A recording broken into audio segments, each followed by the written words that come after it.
Mesdames et messieurs, bonjour et ravi de vous retrouver donc, pour le rendez-vous mensuel de la SAFER Occitanie Parlons foncier direct. Tout d'abord, toutes nos excuses pour le léger retard, il y a eu un problème de lien de connexion. Donc, je m'appelle Philippe Avran et j'ai le plaisir d'animer donc, ce nouveau webinaire consacré ce mois-ci à la forêt. Donc l'occasion de rappeler et de réaffirmer le rôle et la place de cette filière forêt-bois dans les territoires, dans le paysage économique et social régional, et puis aussi d'appréhender cette filière comme une filière d'avenir et cette ressource pour ce qu'elle est, l'or vert de l'Occitanie. En effet, rappelons que le tiers de son territoire, couvert de massifs forestiers, l'Occitanie est la deuxième région forestière de France. Et puis, qu'il s'agisse de création de valeur, d'emploi ou encore d'impacts territoriaux et environnementaux positifs, la filière forêt-bois peut être moins connue que d'autres, pèse autant, sinon plus, que nombre de filières agricoles ou industrielles. Quelles sont donc les caractéristiques de la forêt en Occitanie? Peut-être devrais-je dire d'ailleurs quelles sont les forêts d'Occitanie? Comment cette filière forêt-bois est-elle organisée? Quels sont ses débouchés? Quels sont les défis et les enjeux à venir? Alors, pour tenter d'apporter donc un éclairage à ces différents questionnements, donc j'ai le plaisir d'accueillir nos intervenants du jour. Christophe Glaise, bonjour. Bonjour. Je rappelle que vous dirigez donc le groupe familial UFV Bois, dont le siège est situé à Avez, dans le Gard, mais dont les activités de transformation et de commercialisation du bois vous conduisent à opérer bien au-delà des frontières régionales et nationales. Je rappelle aussi que vous êtes également impliqué dans les organisations professionnelles et interprofessionnelles de la filière, au plan régional, donc comme national. Ravi de vous accueillir, Christophe Glaise. Frédéric Glaise, bonjour. Bonjour à tous. Vous êtes depuis 2015 expert forestier agréé. Vous présidez donc le cabinet de gestion et d'expertise forestière Forêt Évolution, qui est basé en Aveyron. Et je rappelle que votre cabinet est présent en Occitanie à travers quatre agences donc, qui vous permettent de gérer pas moins de 18 000 hectares de forêt. Ravi de vous accueillir également. Xavier Nerurex, bonjour. Bonjour. Vous êtes directeur départemental de la SAFER Occitanie en Lozère et vous êtes donc au plan régional le référent forêt. Ravi de vous accueillir également. Alors, je rappelle à nos internautes que vous pouvez tout au long de ce webinaire donc, poser vos questions dans le chat, la fenêtre qui est située à droite de votre écran. Et également, donc, je vous rappelle qu'à la fin du webinaire, on vous propose une enquête de satisfaction. Voilà. Donc, Xavier Meilleuriax, première question.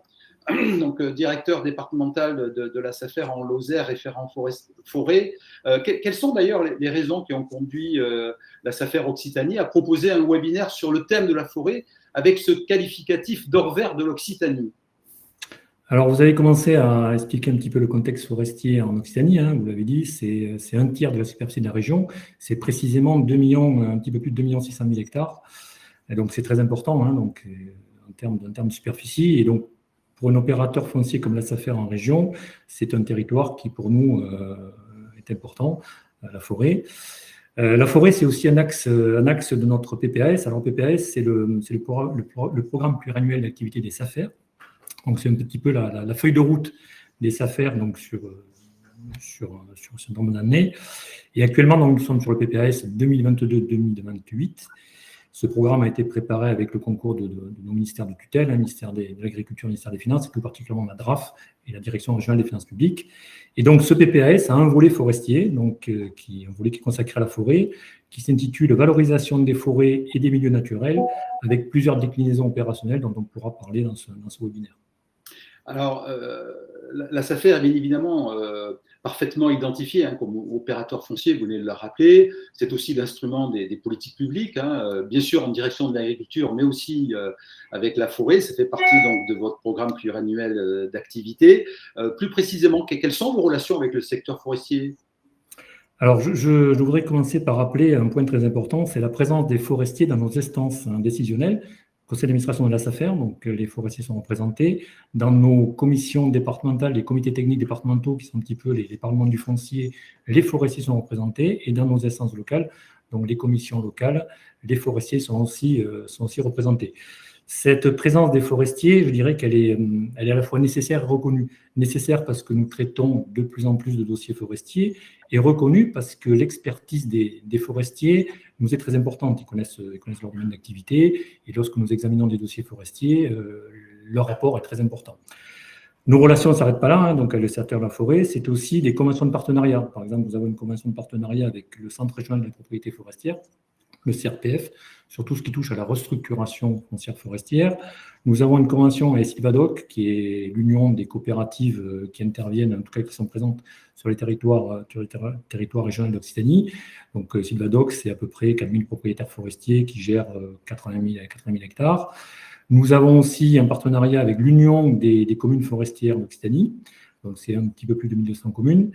Et puis donc nous travaillons bien sûr avec d'autres acteurs. Je voudrais saluer le travail que nous faisons avec les experts forestiers, qui sont aussi des partenaires importants par leur conseil et leur grande connaissance et leur grande expertise des sujets forestiers.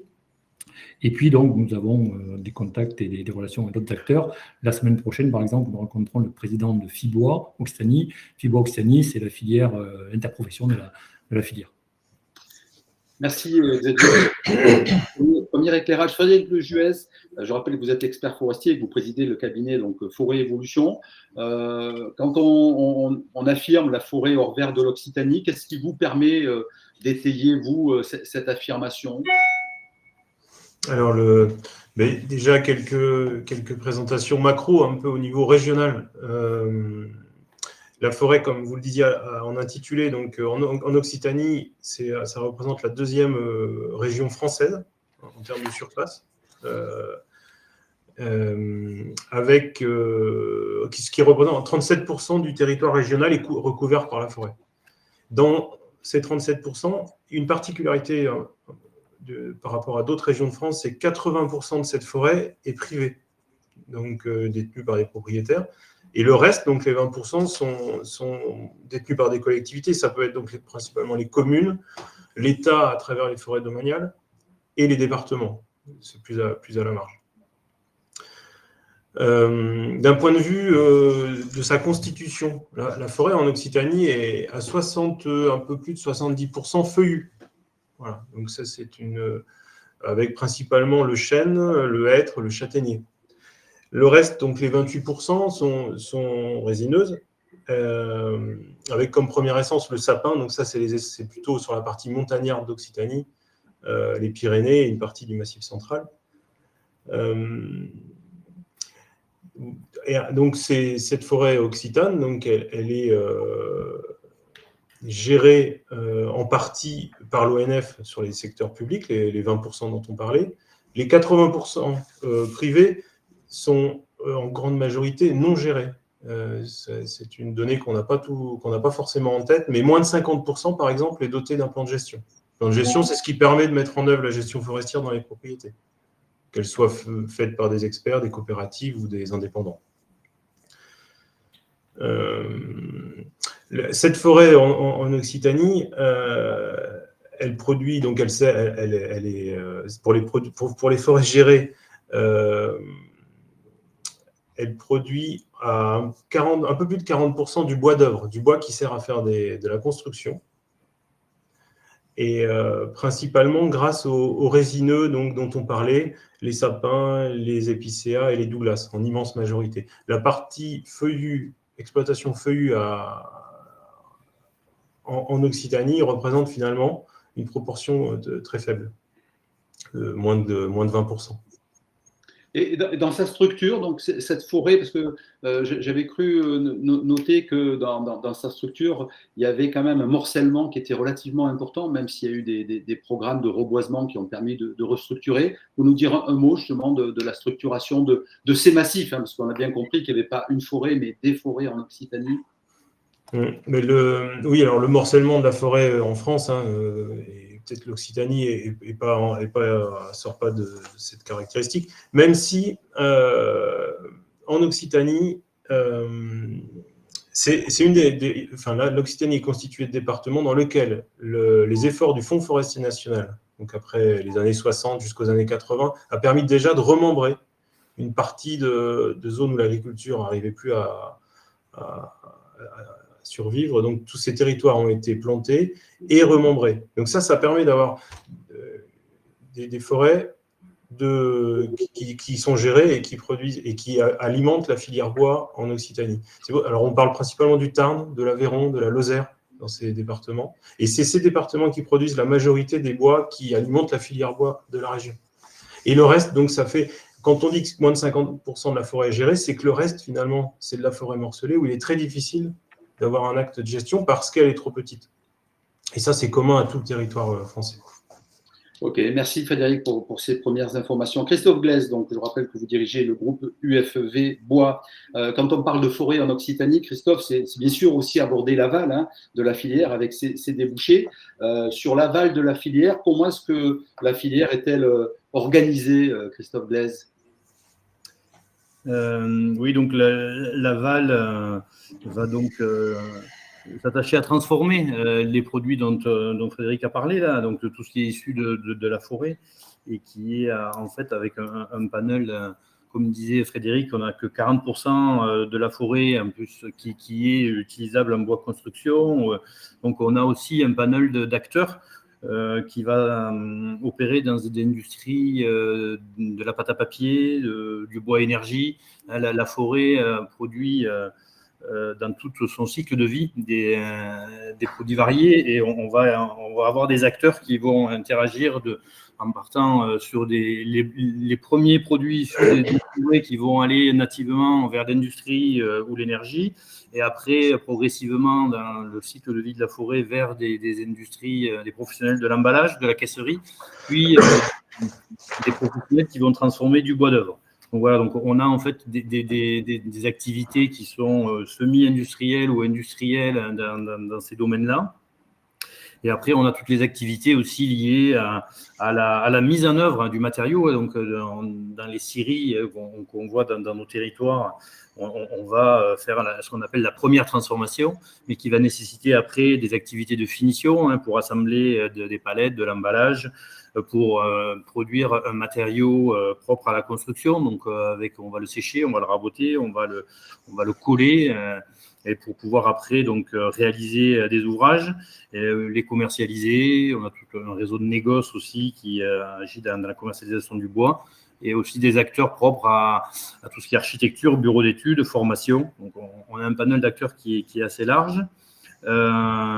Avec des acteurs qui sont dans la partie transformation plutôt localisés dans nos territoires, en fait, qui vont être des atouts pour nos territoires, en général des territoires reculés, qui participent à l'aménagement du territoire dans des emplois qui sont souvent non délocalisables parce qu'aussi il y a des industries qui demandent des investissements importants. Donc, si on peut donner aussi quelques chiffres, parce que finalement, en Occitanie, on l'a vu, on a une grande surface forestière, mais on n'a pas quand même une image de forêt ou de forestier ou de bois.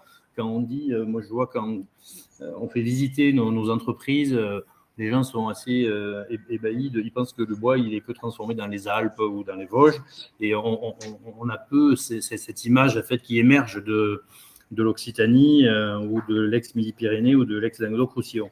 Et alors qu'en fait, c'est une activité qui mobilise à peu près quasiment 19 000 emplois en Occitanie, 6 500 entreprises, un chiffre d'affaires de 2,6 milliards. Donc, c'est une activité qui finalement est peut-être peu visible, mais qui, regroupée au niveau national, a quasiment la même surface que la filière automobile. Donc, on est peut-être, on le dit peut-être pas assez, mais donc c'est une activité qui est source d'emploi. Alors, c'est vrai que dans notre région, un rapport de la surface forestière, c'est quand même moins prégnant par rapport au taux qu'on observe dans d'autres régions. On va dire qu'on est probablement un peu sous-développé par rapport au rapport avec notre surface forestière. Donc, on peut bien parler de revers de l'Occitanie, on ne se trompe pas en faisant cette affirmation. Merci. L'or, il est devant nous. Ouais. On va y revenir. Frédéric Juez, je reviens vers vous, donc président du cabinet de gestion d'expertise forestière Forêt Évolution. Au regard des caractéristiques là, qu'on vient d'évoquer, qu'est-ce qu'il faut retenir en termes de défis pour les acteurs de la filière et pour les années à venir? Non, alors les défis sont nombreux par les temps qui courent, mais il y en a deux que je retiens sur lesquels je voudrais faire un focus. Et ça rejoint ce que tu disais, Christophe, sur le côté un peu sous-développé de la région Occitanie au regard de sa ressource bois. C'est la structuration et la consolidation des entreprises de travaux forestiers. Donc, c'est des gens qu'on ne voit pas, on voit peu, si vous voulez. C'est toute une chaîne de métiers qui sont les entreprises de sylviculture, par exemple, qui entretiennent les forêts, qui plantent, qui élaguent, qui débroussaillent, les exploitants forestiers, c'est-à-dire bûcherons, débardeurs, chauffeurs d'engins, jusqu'aux transporteurs, aux grumiers. Et ça, si vous voulez, c'est vrai que ces gens-là vivent dans un univers économique fragile. C'est malheureusement un peu historique. C'est une filière qui a longtemps... il y a un acteur forestier important qui m'a dit un jour, qui est parti en retraite, mais on a fabriqué des pauvres. Mais c'est un peu vrai. C'est une filière qui demande à être confortée, à être structurée. Si on veut mettre en œuvre toutes les choses qui nous rejoignent aujourd'hui, c'est la valorisation des forêts. C'est un des éléments qui, pour moi, représente un défi important. Au sein du cabinet, c'est un élément important. On a une idée des chiffres que ça représente en termes d'emploi, les emplois de la sylviculture, donc sur l'amont? Mais malheureusement, oui, on doit le savoir, mais je ne saurais pas vous le dire comme ça. Alors, depuis 1 an, il y a un syndicat des entreprises de travaux forestiers d'Occitanie qui s'est créé, qui est une forme de délégation des entreprises du territoire, qui est à Toulouse. Faut aller voir sur Internet. En tout cas, ouais, on sent qu'il y a une structuration en cours, mais il faut la promouvoir et la soutenir. Donc des défis importants. Sur quels atouts justement la partie amont de la filière doit et peut s'appuyer pour précisément construire son avenir? Alors, sur les défis, il y en a un qui est j'avais dit 2 défis importants de mon point de vue. Le deuxième, rapidement, hein, c'est pareil, un sujet dont on ne parle pas souvent, c'est la pression des cervidés du cerf sur les forêts. Alors, ça peut paraître un sujet anecdotique, mais qui n'est pas du tout. Par endroits, ces populations sont hors de contrôle et clairement anéantissent la forêt de production, si on veut dire ça, sur les donc ça, c'est un élément qui est en train d'être pris en compte par les acteurs, par l'État. Mais en tout cas, c'est un défi, et ça fait partie des défis si on veut continuer à faire des forêts qui produisent du bois pour la filière. Alors, les atouts, j'en citerai un qui, pour moi, est intéressant d'en parler aujourd'hui parce que c'est un élément qu'on pressentait depuis de nombreuses années en gestion forestière. C'est l'intérêt de la forêt dans la lutte contre le réchauffement climatique. Ça, c'est un atout qu'il va falloir vraiment qu'on intègre dans nos modèles. Si vous voulez, maintenant, c'est très clair, on sait que les arbres et l'écosystème forestier, quand il est en bonne santé, c'est un des meilleurs alliés pour capter du CO2 grâce à la photosynthèse, c'est tout simple, et stocker du bois quand c'est un matériau bois qu'on a mis dans les maisons pour des usages pérennes, des usages de plusieurs dizaines d'années. Le CO2 est stocké dans le bois qu'on a mis dans nos maisons. Donc, tous ces mécanismes aujourd'hui sont connus, sont mesurés. Et c'est en train une économie se crée autour de ça comme objectif, c'est la neutralité carbone à l'horizon 2050. Et là, en fait, nous, ce qu'on observe, c'est que ça a un impact direct sur les investissements. Il y a de nombreux intérêts qui convergent vers ça, des intérêts sociétaux, des intérêts d'entreprise, des intérêts de politique RSE, voilà. Tout ça, c'est des faisceaux. On sent qu'ils vont tous dans le même sens en ce moment. Et pour rejoindre les défis dont je parlais tout à l'heure, c'est un levier qui permet d'amener des capitaux vers la forêt et de structurer une filière, de faire les choses du mieux possible. À travers cette problématique carbone, donc il y a une carte à jouer selon vous pour services rendus en matière environnementale finalement par la forêt. Et concrètement, parce que vous dites il y a matière à tirer des capitaux d'entreprises qui, engagées dans des démarches RSE, voudraient effectivement trouver des compensations à leur propre activité. Comment est-ce que tout ça peut se mettre en place? C'est un peu technique, peut-être un peu compliqué. Oui, c'est dans la technique, ça devient vite compliqué. Et même nous, si vous voulez, en ce moment, c'est un peu une jungle qui, on a vu, il y a des grands axes. Il y a le label bas carbone, qui est un système qui a été mis en œuvre par le ministère, qui est là depuis plusieurs années. Mais au-delà de ça, vous parliez de rémunération pour services écosystémiques. Donc, c'est un terme un peu, je pense, qui est difficile à comprendre, mais pour le commun des mortels. Et là, ça devient intéressant. C'est qu'au-delà du carbone, la forêt est un des refuges pour la biodiversité. est un élément de maintien, de préservation de la réserve en eau est extrêmement important. Donc, c'est ces choses-là qu'on est en train d'intégrer, nous, dans nos modèles de gestion forestière. Et en face de nous, on a des gens qui sont capables d'aider, en tout cas, d'apporter des financements aux propriétaires et de mettre de l'huile dans les rouages pour améliorer. Donc, il y a une carte à jouer. Juste, je reviens un instant, Frédéric, sur la question de l'adaptation au changement climatique. On est passé dessus très, très rapidement. C'est un enjeu, évidemment, un enjeu d'adaptation. Est-ce que, selon vous, quand même, il y a matière à s'inquiéter au regard donc, du changement climatique et de ses conséquences sur la pérennité même des massifs? Alors, le changement climatique, pour nous, forestiers, c'est au quotidien qu'on gère ça. Ça va crescendo tous les ans.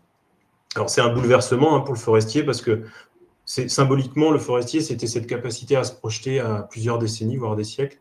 Et en fait, on doit revoir notre logiciel. Et aujourd'hui, on est plus à gérer des aléas climatiques et des crises que de pouvoir se projeter. C'est quasiment très difficile de se projeter à très loin. Donc, ça modifie complètement la façon de faire notre métier. Donc, effectivement, c'est une inquiétude. Alors, après, sur la question, plus précisément en Occitanie, je pense qu'il faut nuancer deux choses.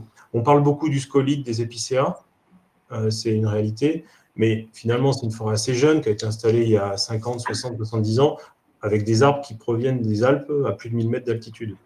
Donc, j'ai envie de dire, gardons la tête froide, il y a peut-être eu un problème d'essence. Voilà.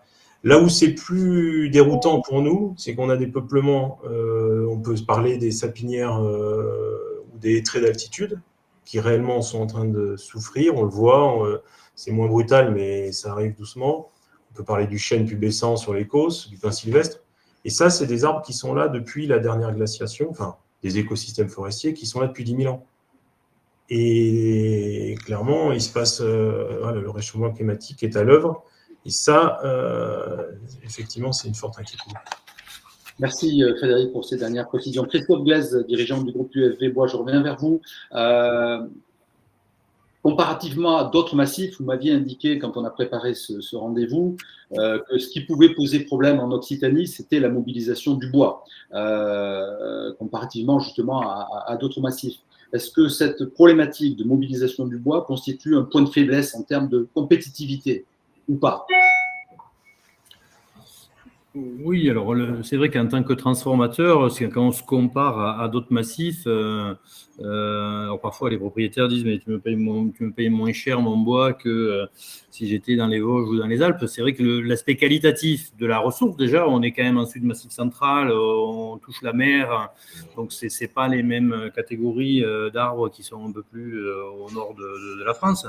Mais donc il y a un qualitatif, mais il y a aussi le problème, comme disait Frédéric, le problème de l'accessibilité. Alors, c'est parce que c'est souvent très morcelé. Donc, il y a des organisations qui travaillent, que ce soit les coopératives ou à rassembler les propriétaires pour qu'on puisse après mobiliser, récolter plus facilement le bois. Après, souvent aussi, c'est la pente, c'est le caractère montagne. On n'est pas dans les grandes plaines du Jura, ici. Donc, c'est quand même un peu plus complexe, effectivement. Et ça joue sur le prix d'entrée du bois dans nos unités de transformation. Voilà. Après aussi, les unités de transformation sont assez petites, en fait, dans notre région. Les acteurs, un peu comme dans l'amont, tout à l'heure, là, vous demandiez quelle était la part de l'emploi. Alors, je retrouvais dans mes notes que l'amont, c'est 14%, donc c'est 2700 emplois qui agissent en forêt, mais ce sont surtout des petites structures, des petites entités, effectivement, comme disait Frédéric, qui ont du mal, en fait, à boucler les fins d'année, parce qu'il y a énormément d'aléas dans ces métiers, en plus de l'aléa climatique. Donc, c'est vrai que nous aussi, dans l'industrie, les transformateurs, ceux qui mettent en œuvre, ce sont aussi des petites structures, parce que tout ça est souvent issu à l'image de la forêt. Si la forêt, c'est un ensemble de petites propriétés, dans l'histoire du territoire, sont développées des entreprises de transformation, en fait, à l'image un peu de l'organisation de la ressource. Voilà, donc par contre, c'est vrai qu'on est dans une logique de regroupement depuis des années, mais on reste en fait une industrie encore avec énormément d'acteurs. Et un des défis pour nous, je pense, c'est d'arriver à dépasser le fait d'être trop centré sur sa problématique et de travailler en réseau, tous les acteurs d'un même domaine, pour être plus fort aux nombreux défis qu'il y a autour de nous, quoi. Donc, problématique de mobilisation des bois, problématique liée à la taille des entreprises et leur capacité, j'imagine, peut-être d'investissement, de s'industrialiser. Ouais. Quelles sont, selon vous, les orientations stratégiques qui sont, à vos yeux, nécessaires pour accroître cette compétitivité? Parce qu'au fond, c'est bien tout cela dont on parle. On est dans un qui est ouvert. Quelles sont les orientations qui vous paraissent absolument nécessaires sur les entreprises? Moi, je voudrais rebondir sur ce que disait Frédéric aussi. On est dans des métiers. Alors, moi, je suis arrivé dans la filière bois qui a 20 ans pour la 3e génération dans notre entreprise familiale. Moi, j'étais dans l'informatique avant, donc ça donne des regards un peu différents, ce qui fait aussi la richesse de nos activités. Mais c'est vrai qu'on est face à, pour avoir présidé à l'interprofession pendant 15 ans, on voit avoir touché du doigt les acteurs. On est vraiment dans des acteurs qui donnent envie, avec qui ça donne envie de travailler. Donc, c'est des acteurs vraiment amoureux de leurs matériaux et du bois. C'est-à-dire que je crois que ce que l'on voit d'abord, c'est alors moi j'ai dit souvent en plus des besogneux. C'est vrai qu'on est des métiers, surtout plus on remonte vers la forêt, qui demandent en fait beaucoup d'énergie. Donc c'est vertueux, c'est besogneux, mais cet amour de la transformation, il faut le transformer dans quelque chose d'économique, dans des euros, comme je dis souvent. Et ça, on a souvent du mal à compter parce qu'on met avant tout le fait de bien récolter la forêt, de bien faire de la sylviculture, de bien scier le bois.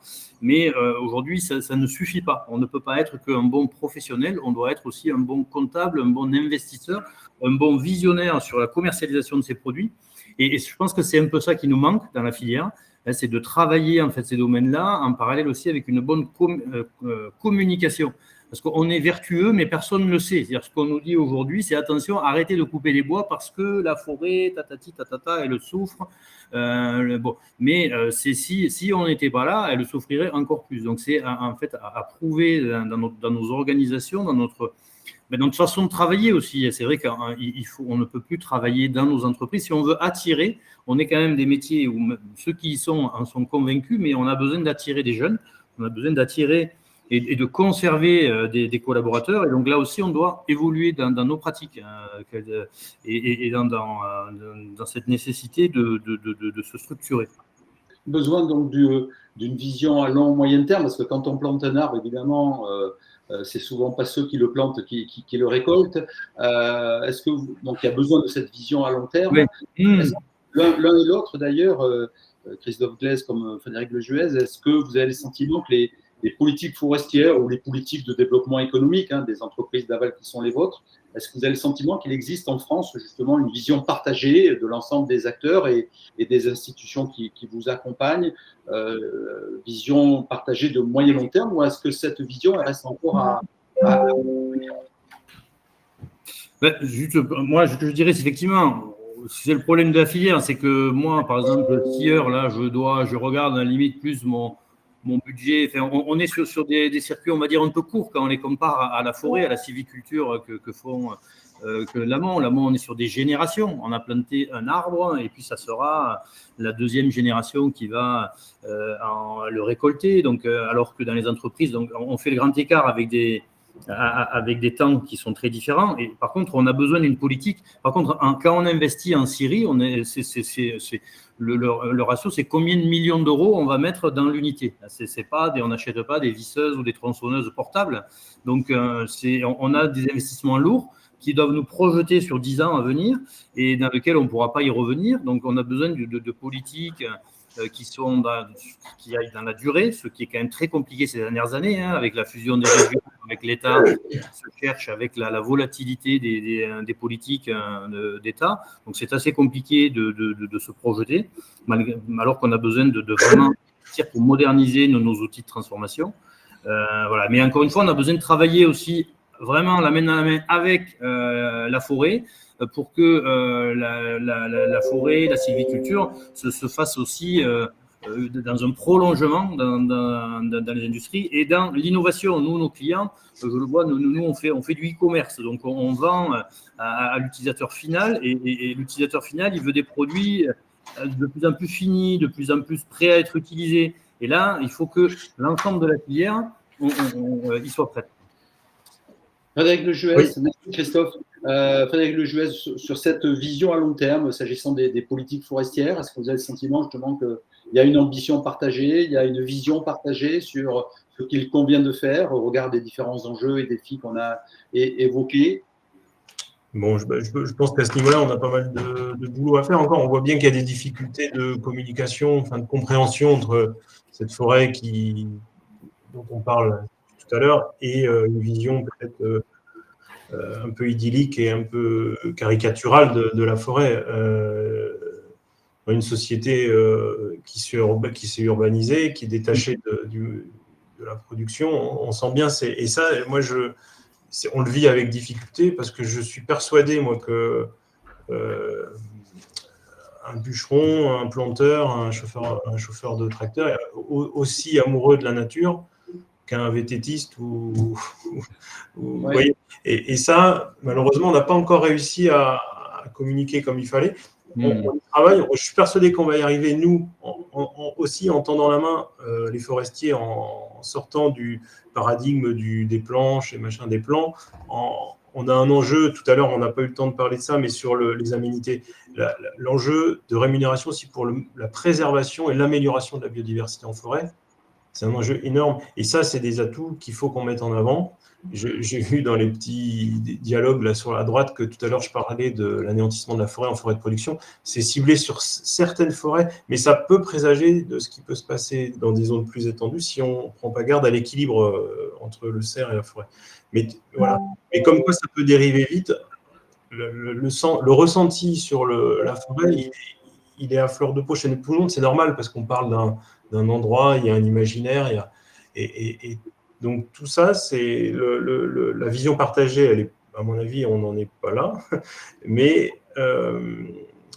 en tout cas, de notre côté, nous on se prépare à modifier aussi les façons de faire la gestion forestière pour rendre les métiers plus attractifs, pour intégrer plus avoir une action active envers la biodiversité, ça c'est et l'eau.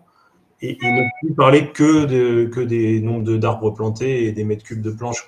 Aussi, voilà. Il y a une façon de présenter un peu plus globale qui sera plus agréable et puis plus réaliste, en fait. Ouais. Frédéric, sur la problématique image et communication, qu'est-ce que vous avez à dire à ceux qui s'émeuvent ici ou là des coupes rases et qui assimilent ces coupes rases comme possiblement de la déforestation? On voit bien que là, il y a une problématique d'acceptabilité sociétale de certaines de vos pratiques. Quand on voit passer ce genre de réaction, on se dit qu'il y a encore du travail à faire, quoi, hein. Oui, ça c'est le sujet, évidemment, c'est la patte. Il y a plusieurs niveaux, il ne faut pas confondre la forêt tropicale ou amazonienne et nos forêts gérées avec des services de l'État qui sont là, des polices. Enfin, voilà, il y a quand même il y a des amalgames qui sont faits, c'est certain. Après, sur les coupes rases en France, les choses changent et moi je suis plutôt engagé là-dedans pour réduire ces surfaces de coupe rase. On se rend compte que les plantations qui ont été faites il y a 60 ans sans les cervidés, avec un réchauffement climatique moins prégnant, c'était facile. Aujourd'hui, c'est quand même très compliqué. Donc, les forêts qui sont en bon état sanitaire, on modifie nos façons de faire et on évite les coupes rases. Et ça, c'est un virage qui est en train d'être pris, qui est un virage important. Il faut qu'on en parle, il faut qu'on l'explique aux gens. Ça, c'est une chose. Les forêts qui sont en souffrance et qui dépérissent, on parle du scolyte de l'épicéa, qui nous oblige à raser 5, 10, 15, 20, 25 hectares de forêt. c'est un sujet compliqué parce que c'est clair que dans le paysage, c'est moche. C'est nous les premiers, on n'a pas planté des arbres pour faire des récoltes comme ça, on est tous embêtés avec ça. C'est difficile de communiquer là-dessus. Le webinaire est un des moments que je vous remercie d'ailleurs d'organiser ça parce que c'est l'occasion d'en discuter. Voilà, mais la gestion forestière, ça va quand même bien au-delà des coupes rases. Élargissons le débat par rapport à ça et réduisons la taille des coupes rases. Christophe Blaise, j'imagine quand même que vous qui êtes impliqué dans l'interprofession, que les budgets qui sont consacrés par l'interprofession à ces problématiques d'image, de communication, d'attractivité aussi, des métiers, s'agissant de répondre à vos besoins, c'est quelque chose qui va en augmentant? Oui, de ce côté-là, c'est géré au niveau national, ouais, avec l'interprofession nationale avec France Bois Forêt. Voilà, maintenant, on voit bien qu'il y a aussi une interconnexion à avoir avec les politiques régionales, avec la région Occitanie, avec les DRAF, les DDT, pour accompagner les territoires de ce côté-là. Mais c'est vrai qu'on est, comme disait Frédéric, on nous agrège à des problématiques qui n'ont jamais été des problématiques de nos régions, même européennes, on peut élargir.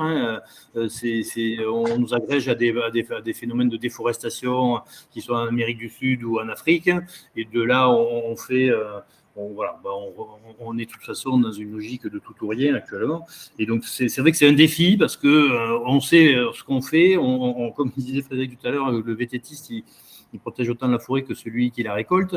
Mais il faut juste qu'on l'explique, qu'on le montre et qu'on n'évacue pas ça parce que c'est vrai que les acteurs qu'on décrivait tout à l'heure, comme des gens de petite taille, d'entreprises de petite taille ou des gens vraiment dans des métiers très difficiles, besogneux, j'allais dire, mais dans le sens positif du terme, ces acteurs-là, ils évacuent cette question en se disant, moi, attendez, j'agis au quotidien pour le bien de la forêt et des territoires, arrêtez de me fatiguer avec de la communication. Donc, par contre, voilà, c'est vraiment cet équilibre qu'il faut arriver à trouver, à continuer à faire notre travail, à l'améliorer, forcément, on peut toujours l'améliorer.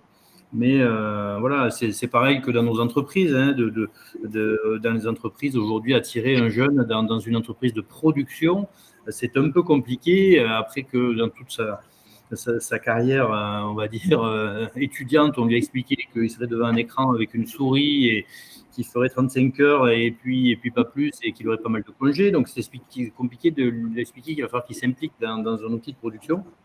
Donc là aussi, on doit attirer tout en modernisant nos fonctionnements. Merci Christophe Blaise pour ces dernières précisions. Troisième et dernière séquence de ce webinaire dédié donc à la forêt en Occitanie pour aborder avec vous, Xavier Meruex, l'engagement de la SAFER Occitanie auprès de cette filière au regard des besoins de restructuration des massifs, des objectifs de développement, de reboisement, des évolutions aussi du marché forestier.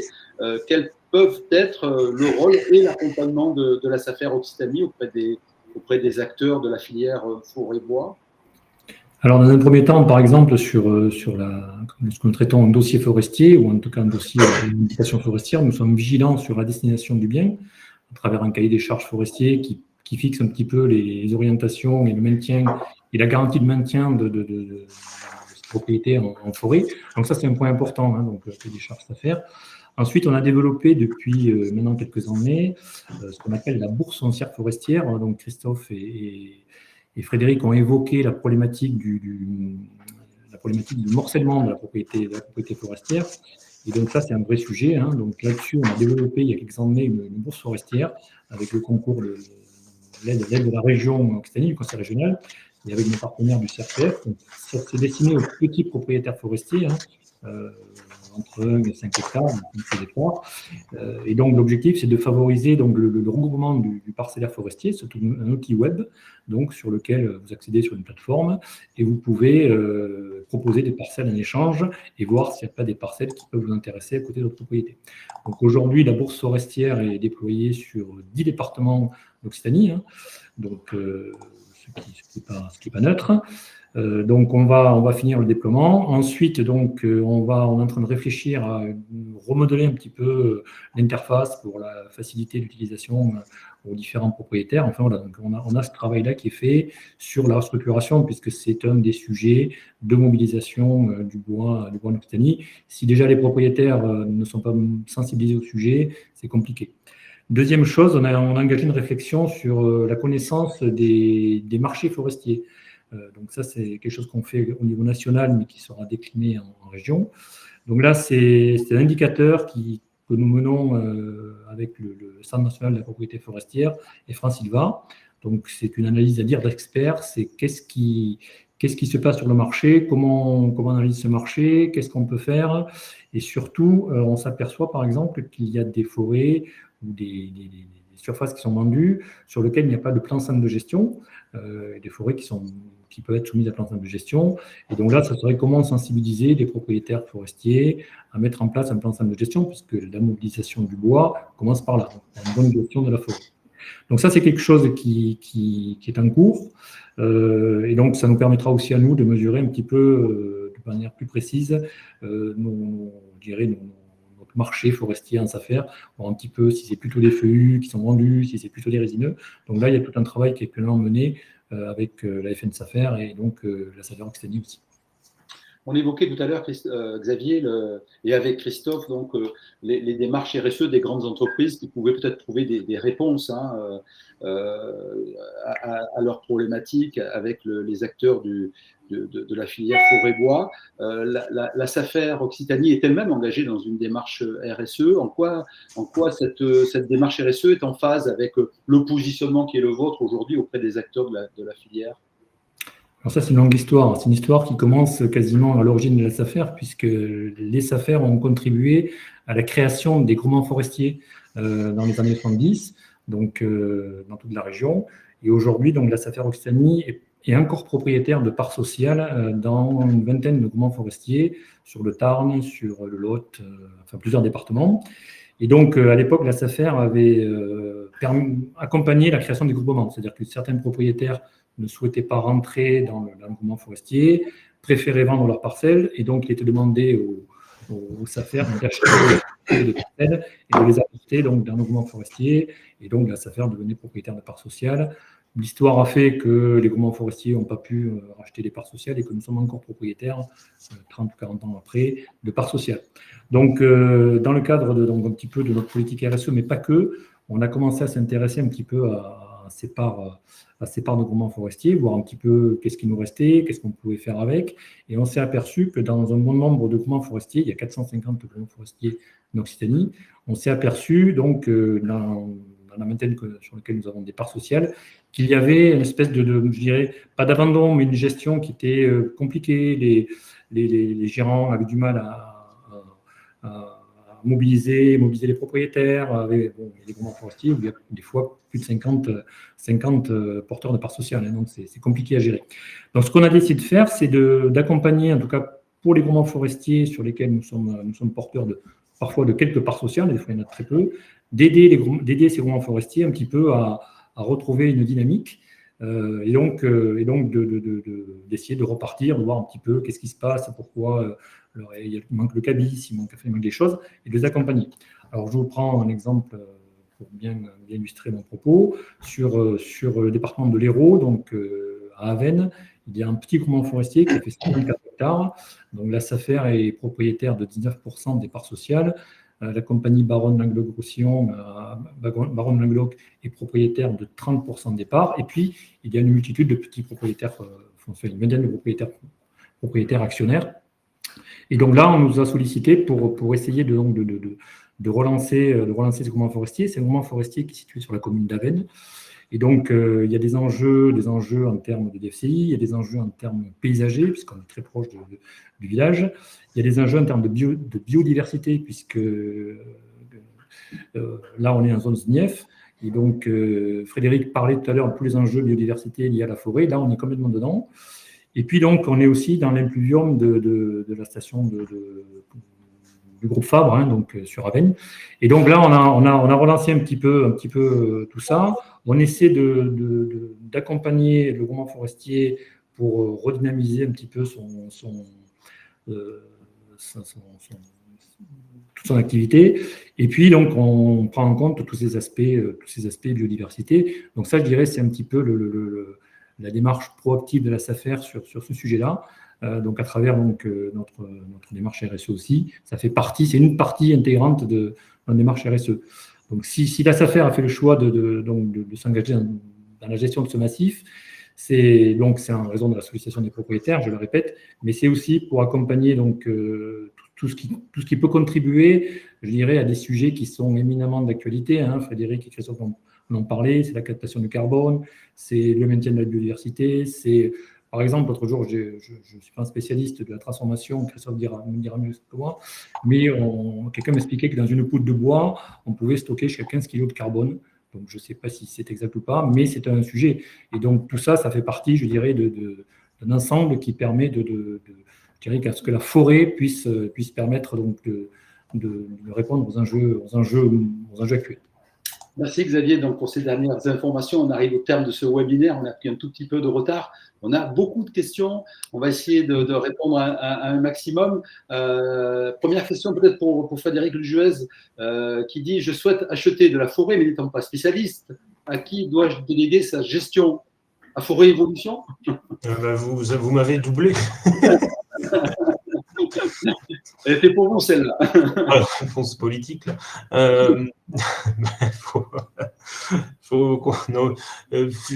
Oui, évidemment. Donc, non, mais plus sérieusement, en forêt privée, il y a les gestionnaires de forêt privée, il y a les experts forestiers de France, les coopératives qui sont et les indépendants, donc des techniciens ou ingénieurs indépendants qui sont regroupés au sein d'un syndicat qui s'appelle l'ANATEF. Voilà, donc là, vous avez les trois familles de gestionnaires. Après, il faut faire son choix en fonction de ses sensibilités et des gens.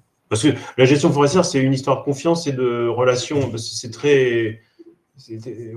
une histoire qui est sur le long terme. Il faut bien se comprendre entre le gestionnaire et le propriétaire. Est-ce qu'il y a un site internet qui recense justement tous les…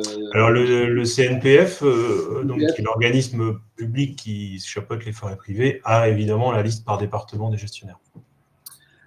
Autre question, malgré le morcellement, y a-t-il beaucoup de propriétés forestières de surface suffisante, supérieure à 10 hectares, à 20 hectares, qui sont non gérées et qui pourraient l'être aujourd'hui ? Oui, il y en a, oui. Ouais. Là, on est sur les seuils de surface limite pour avoir une cohérence économique à mettre. Mais il peut y avoir du remembrement à ce niveau-là qui peut être fait. Il y a un levier, c'est certain, oui. Ouais. Sur des bases de 10, 15, 20 hectares, c'est déjà un bon début. Même si… Oui, pardon, Frédéric. Pour donner un exemple, mais au cabinet, la surface moyenne, je crois que c'est 70. Donc, vous voyez, on est en deçà largement. C'était le sens de la question suivante. Est-ce qu'on a des données sur la taille moyenne des propriétés forestières en Occitanie ? Ah oui, non, alors il ne faut pas retenir le chiffre que je viens de dire. La taille moyenne, je ne l'ai pas en tête, mais c'est peut-être 1 ou 2 hectares. Ah oui, c'est beaucoup plus petit. Ouais. Ouais. Autre question, où consulter la liste des gestionnaires forestiers, on vient de le dire, c'est Antenne CNPF, ça vous l'avez évoqué. Alors, autre question sur les plans simples de gestion. Le plan simple de gestion est obligatoire à partir de 20 hectares de forêt. Y a-t-il possibilité de faire descendre encore cette surface ? Car dans certains départements, ça c'est le commentaire, avoir 20 hectares de forêt, c'est très rare et ces morcellements de forêt non gérés sont perdus de vue. Il y a les plans de simple de gestion volontaires qui peuvent être rédigés avec des surfaces inférieures. C'est pas la norme. Et il y a le CBPS, le contrat de bonne pratique sylvicole, qui est un document qui est adapté aux petites propriétés. Donc effectivement, on peut faire de la gestion dans des propriétés de petites surfaces. C'est juste qu'il faut arriver à ce que tout le monde s'y retrouve. Mais c'est pour ça qu'il y a ça va créer des difficultés. Mais des documents de gestion sur des surfaces de moins de 20 hectares, c'est possible.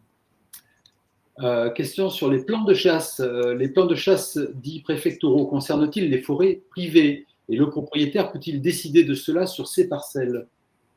Alors ça, c'est un sujet complexe. Ça dépend des départements. En fonction des surfaces de propriété, on est automatiquement intégré aux ACCA, aux associations communales de chasse, sur certains départements avec des plans de chasse liés à la CCA. Et on peut récupérer son droit de chasse quand la surface est de plus de 20 hectares, il me semble, sur certains départements, et avoir une un plan de chasse à soi. Mais bon, tout ça, c'est des… Alors, pour ça, le plus simple, c'est… Donc, là, le CNPF, pareil, est un bon interlocuteur pour avoir des réponses précises là-dessus, et les fédérations de chasse. OK. Et les règles ne sont pas les mêmes d'un département à l'autre. OK, donc prudence. Comment évalue-t-on aujourd'hui la qualité d'une forêt et son prix de vente dans le domaine privé, et notamment dans un contexte de changement climatique? Eric, tu nous poses cette question. Mais ça, c'est un métier, ça. Non,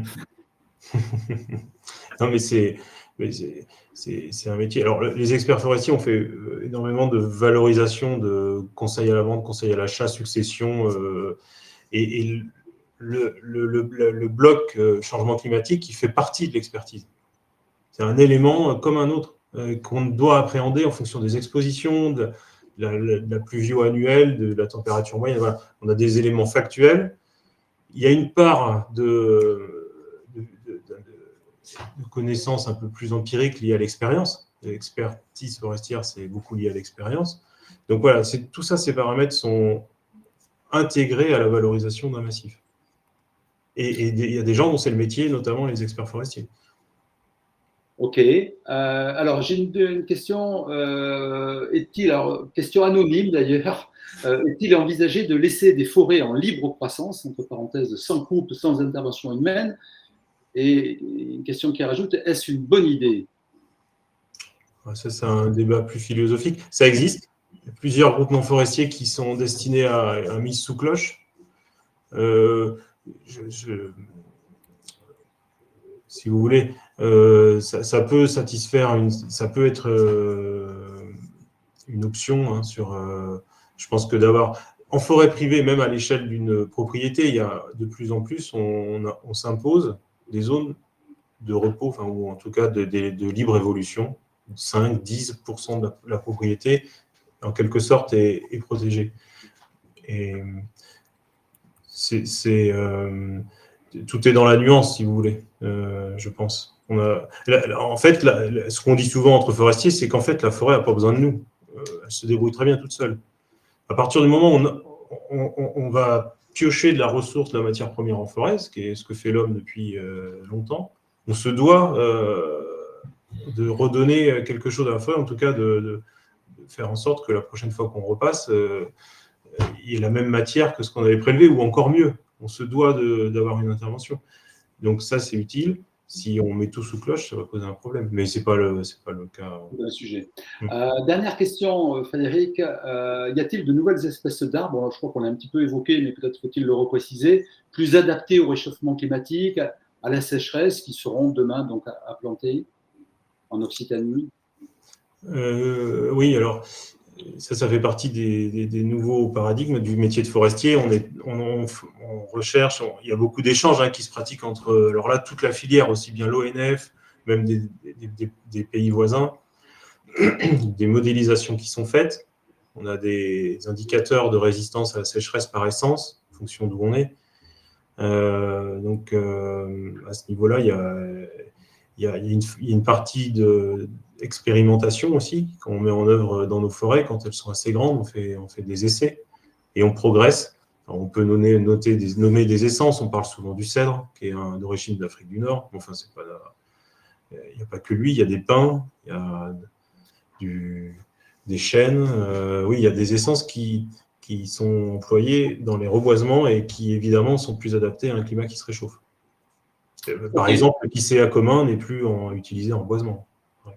Alors, je vois sur la fenêtre du chat que on vous incite à visiter le site de France Silva, syndicat national des propriétaires forestiers privés, qui apporte plein de réponses donc à ce type de questions. Voilà, on est arrivé au terme de… Il y a une petite question, je vois une question sur les basses Cévennes où on demande comment exploiter des taillis ou des forêts pentues. C'est vrai qu'on y travaille en région à trouver des débouchés. Le propre de l'Occitanie, comme on disait au début, c'est qu'on a des forêts un peu pauvres ou difficiles d'accessibilité, et donc aujourd'hui qui n'ont pas de clients, parce que aller sortir des produits dans ces forêts-là, ils vont être hors marché. Et donc la solution, c'est le bois énergie, entre autres, consommés localement ou des unités de cogénération. Donc nous-mêmes, dans notre entreprise, on a été lauréat d'un appel à projet national. On va développer une unité de cogénération qui nous permettra de consommer du bois local pauvre, on va dire, dans un circuit court, pour donner de la valorisation aux forêts du territoire qui sont dépérissantes, notamment le châtaignier. Voilà, l'idée, c'est de pouvoir construire dans nos territoires des unités à leur dimension pour pouvoir valoriser au plus près la ressource et que chacun en ait une petite part. Merci Christophe Glaise pour cette dernière précision, ça aurait été dommage de passer à côté. Merci à tous les trois, donc Christophe Glaise, dirigeant du FV Bois, Frédéric Lejuez, donc président du cabinet Forêt Évolution, et Xavier Meruex, donc directeur de la SAFER Occitanie en Lozère, référent forêt. Merci donc pour votre contribution au débat. Merci à vous tous de l'intérêt porté à ce rendez-vous mensuel de la SAFER Occitanie. Je rappelle, plus de 220 inscrits aujourd'hui. Vous pouvez retrouver donc dès demain le replay ou dans le jour qui suit le replay de ce webinaire donc sur la chaîne YouTube de la SAFER Occitanie. Si vous avez le temps, restez en ligne encore 2 minutes et encore toutes nos excuses pour le retard. Donc, on vous propose un questionnaire à compléter, questionnaire de satisfaction. Pour le prochain, parlons foncier direct. Donc, rendez-vous maintenant en septembre. On entre dans la trêve estivale. Et puis, je vous donne d'ores et déjà rendez-vous donc pour le 15 octobre prochain pour l'événement donc organisé par la SAFER Occitanie intitulé « Partageons la Terre ». Un événement donc, qui réunira à Toulouse plusieurs centaines d'entrepreneurs du monde agricole et des jeunes se destinant à l'agriculture, à la fois pour les sensibiliser sur l'importance de l'attribution du foncier agricole, cette ressource vitale pour notre souveraineté alimentaire, et puis aussi pour la préservation de notre territoire, et puis aussi pour leur faire découvrir cette spécificité de la démocratie foncière telle qu'elle se vit donc, au quotidien dans les comités techniques départementaux de la SAFER. Sur ce, donc, je vous souhaite une très belle fin de journée et merci encore d'avoir suivi ce webinaire. Eh bien, merci à vous. Voilà, merci, bonne journée.